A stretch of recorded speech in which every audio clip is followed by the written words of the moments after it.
So that is, the pelvic floor is a diamond shape, right?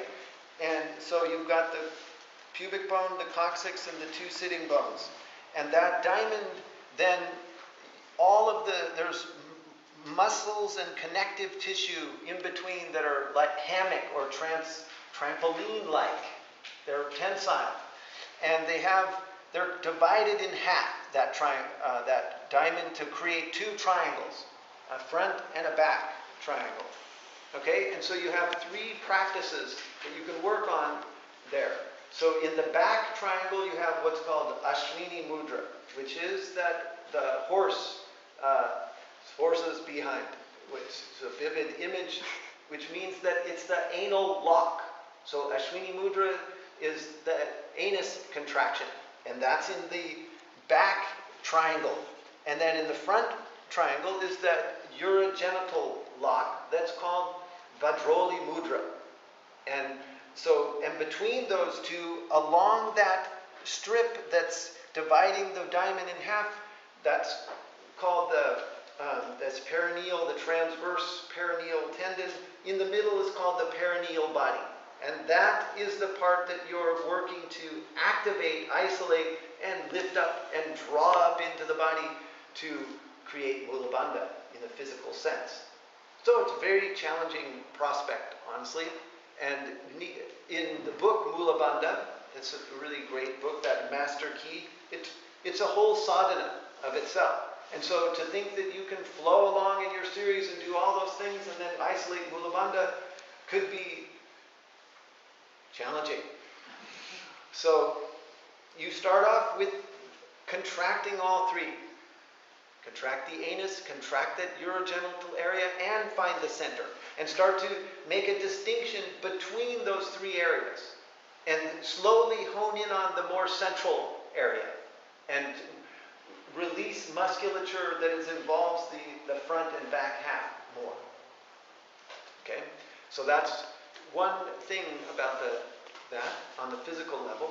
The other thing is that the practice is progressing on purpose the way that it is. And so it starts with Surya Namaskara and standing postures. And that means your feet and your legs are supporting and in contact with the earth.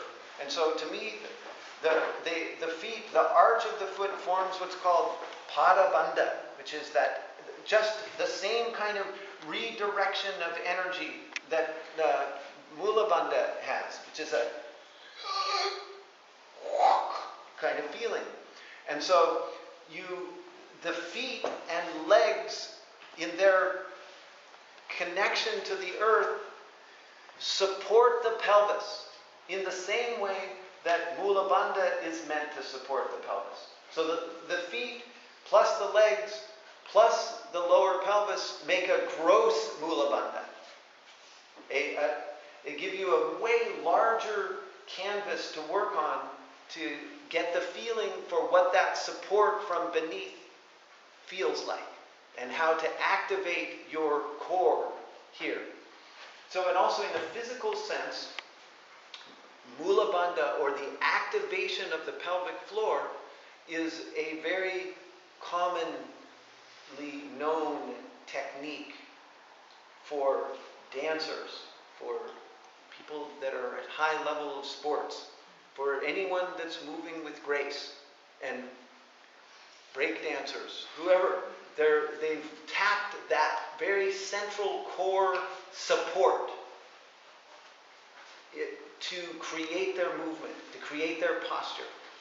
And so what happens, though, is that it's a very interesting aspect that we can't just sit for our practice.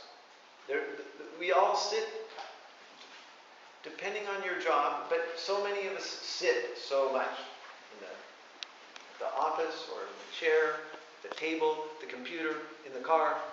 So much sitting. And so you need that movement. And also what happens in all the sitting and the forgetting about the body is you become top heavy. So the head gets so heavy with all the thinking. And this part gets soft and asleep. comatose. So you get top heavy, forgotten about this part.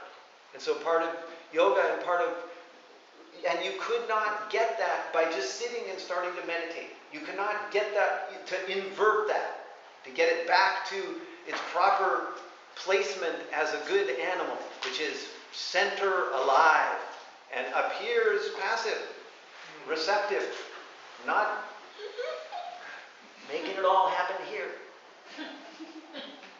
And so this vinyasa and movement is so important. The energy of the feet and legs and connection to the earth, feeding the pelvis as a way of becoming, not literally, energetically bottom heavy.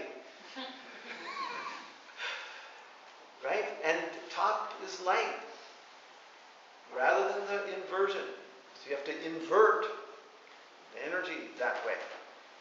And so these are very simple physical ideas that just by thinking that way, that it's like they say there's a brain or a sacred flame that rises up in that perineal space whose form is intelligence. Okay, so there's a whole intelligence that's coming from here and from orienting here that's not involved up here.